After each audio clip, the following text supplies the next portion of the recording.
Nintendo, it's time to level up.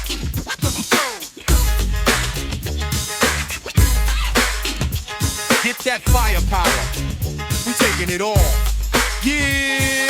Boots on the ground, I'm running this race. Brick buster with the knuckles, no time to waste. Through the mushroom fields where the wild things grow. Jumping higher than the clouds, let the energy flow. Never fold, never break. Every step I take, I make the ground quake. Big shell creeping, he's the king of the crawl. But I'm built for the heat, I'm taking it all. Keep pushing through the hills, never back, never fall. It's a battle every step, but I'm taking it all. Fire in my soul, yeah, I'm breaking the walls. No matter what it takes, I'm saving it all.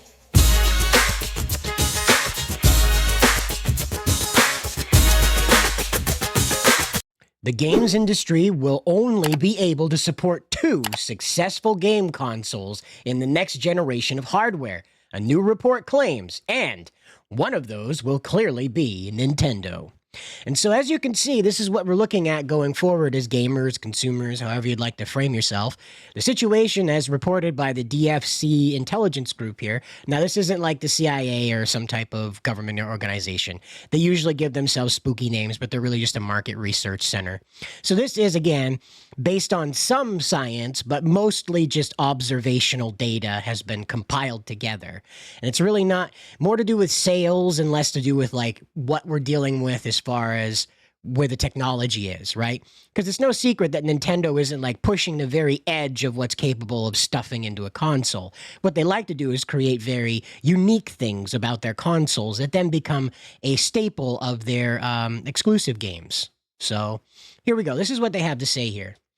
So this market research firm, DFC Intelligence, released its annual market report and forecast this week, in which it projects major revenue growth for the second half of the decade, while predicting significant risk for one of the 3 established console manufacturers. Now, down here, they're gonna talk about this graph right here. And before we get into the graph, I'll just set it up. So there isn't room for more than 2 major console systems out there. Sony and Microsoft will struggle mightily in a distant third place, or Microsoft rather, largely depending on which one of those companies can gain early momentum. And take a look at this. This is how they're predicting how the Switch 2 is going to like dominate the market. And it's quite obvious what they're going to do. In 25, it'll completely obliterate them. In 26, it'll completely obliterate them twice. You see that? It's double again. All right, nearly double again. And then you have over here, 2027, they start to catch up with their developments. This could be the hardware that Microsoft is promising, right? And maybe the Sony PlayStation 6, maybe 7, 8. I don't know. There was one where you were like inside of some simulation thing, and your eyeballs were projecting all of the crazy computer stuff. It was basically VR, but like in your head. So that's neat. You just get a neat shot of Sony in your neck, and then all of a sudden you get emails in your eyeballs. Sounds great. Real great. That was just a commercial that they made way back in the day, though. That's all. But apparently they stand to System 2, which my guess is PlayStation, is what's meant to be this PlayStation, will make up half the market that the Nintendo Switch 2 occupies in 2028, right? And so this will be 3 years into its life, and it's obliterating the competition that just arrived in 27. So I don't know. You'll have to ask yourself what this means, but we'll go on into the story. And it says here, DFC believes it's too early to know which of Xbox and PlayStation will drop off next gen, stating that price points, launch dates, and other basic features such as portability will be a factor. Now, we've seen this with the Steam Deck. The Steam Deck is one of those ones you can walk around with. You can take it with you places. It functions a little bit like a Switch, but mostly like one of those old down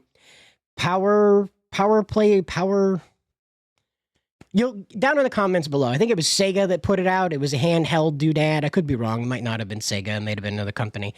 But I think it was Sega that put it out. It was a handheld machine. It was quite blocky. I mean, like in the event of a drive-by shooting, you could probably use it as body armor. But it was quite a heavy doodad. I remember that. And it was intended to be sort of an upgraded portable game. It was supposed to be a Game Boy that sort of had the I would say the Sega Genesis graphics capability with it. One of my sisters had it, and I didn't really play with it. I was a Game Boy kid, and she was into that stuff, so that's all. But so here it is. A new system, the PlayStation 6, could have an advantage because of a loyal base and a strong Sony IP.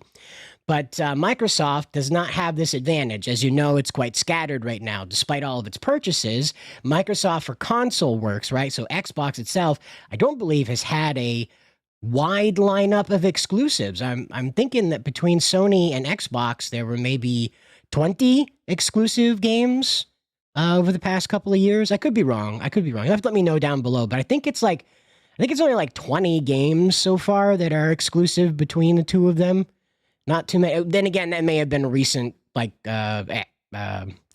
acknowledgement. I don't know. You have to let me know down in the comments, but I think it's only like 20, 25 that are actually, specific to one or the other of those two, whereas Nintendo has like a mile-high stack of exclusive stuff due to how their programming works because of their hardware. And now this acknowledges here, Microsoft failed with the Xbox Series X and S, but has made major acquisitions to become the world's largest software publisher. Now that, again, so I want to pause right there. As I noted, that's a big thing. That matters a lot. That means that Microsoft as a game developer, as a game publisher, is not going anywhere, right? But maybe as a console developer, they drop off, right? Put more effort into creating an Alienware competitor, perhaps. So anyway, Microsoft has the option of focusing on software and distribution models over hardware, which I don't know if you know this or not, but it's probably their best bet, to be honest. The Xbox has never really been like the leading machine, and PlayStation has sort of always been the alternative to Nintendo. That's kind of how they build themselves after Sega fell off. So here we are. DFC Intelligence founder CEO David Cole said in a statement, over the past 3 decades, the video game industry has grown more than 20 times. After 2 years of slumping hardware and software sales, it's poised to resume growing at a healthy rate through the end of the decade. While 2025 will mark the beginning of that upward trajectory, some huge questions remain, including who will lose the next-gen console war and who will win the game's software distribution battle. Now again, Nintendo is in both sides of that, right? Sony's in both sides of that. Microsoft is in both sides of that. So there's nobody playing one side or the other right now. Everybody has got all their horses on both sides of that. And so, and with the large publishers focused on live services around evergreen franchises, opportunities for smaller studios will be plentiful. Now, as we saw with Stellar Blade, they came out and kicked ass. We really didn't get a lot from them before, and this is kind of their big worldwide distribution thing. As we saw with Games Science, I think, is the studio that put out Black Myth Wukong. There was their first AAA game. They had only been doing mobile games up to that point. We're talking about a step up, right? Got to give them credit, man. I got to give them credit. But this is what they're talking about, is these smaller studios will be able to release newer concept things and probably might migrate to Nintendo, where Sony and Microsoft are putting such a huge effort into creating things like Concord and the next Halo game, right? And this is, again, like, where Nintendo tends to like pull away from them is that it does leave itself open to like a lot of games that are just sort of one-hit wonder sort of situations, a lot of just innovation, straight up innovation in the play style. So again, there's a lot of reasons why Nintendo is pulling the win here away from Sony. Right. And that's nothing against like people who enjoy the Sony experience, because I don't really think it comes down to the experience. Flatly, Sony's made it clear that they want to make money off of their player base, off of their consumership. And Nintendo, while does want to make money with them, they also enjoy the process. They appear to enjoy the process of making these consoles, of making these games. This isn't just, we've got to do this in order to keep up with those other guys. It appears that there's actually passion behind what Nintendo's putting out there. And in a time when people are fatigued by corporate culture, is it any wonder why Nintendo's, it might be paper thin, but anyway, the Paper Mario authenticity of it, if you will, that you can still feel that people get excited. Their heart rate goes up when they get the option to add something new to the Switch, or the Switch 2, I like calling it the Switch Go, but I realize that name's not going to happen. I just think the Switch 2 is silly, and I don't like the Super Switch. Maybe they go with the Switcher, right?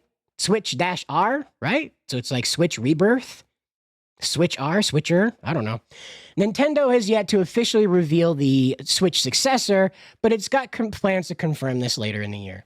And so that's really what's important here. Pirate Nation did a bit of a breakdown to kind of condense this information. And so this is who DFC is. DFC is the longest standing research and advisory firm focused exclusively on video game industry, published its 2024-2025 market report and forecast.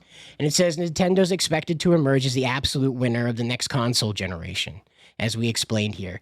You know, in PlayStation 6 and Xbox Next, which are planned to be the next iterations of their consoles, on the other hand, are expected to fail significantly and increase Sony and Microsoft's market share, fail to significantly increase their market share. And one of the two companies will struggle in distant third place, depending on which of the two can gain early momentum. Now, again, that's a condensed thing of what we just talked about, but I just want to make it abundantly clear here that Nintendo is in no danger. All right? They have carved out such a specific and powerful niche that they are allowed to bring in games that otherwise would not have a home. Let's say that the next Metal Gear game is a Nintendo Switch 2 exclusive, right? Let's say that Final Fantasy comes out and says that they want to be a Switch exclusive, right? Nintendo has made it possible now for that not to feel strange. Whereas in the past, having games with such Sony-esque expression to them, Sony-esque aesthetics, if you will, would have been difficult to navigate visually and brand-wise, whereas Nintendo's just completely wide-opened itself here. And that's what I think is really important to note, is that Sony has made it abundantly clear that they want to push like a hyper-realism, they want to push agenda, they want to push like the next level politics that people are going to have to be thinking about in the next 30 years, I guess, or whatever they want.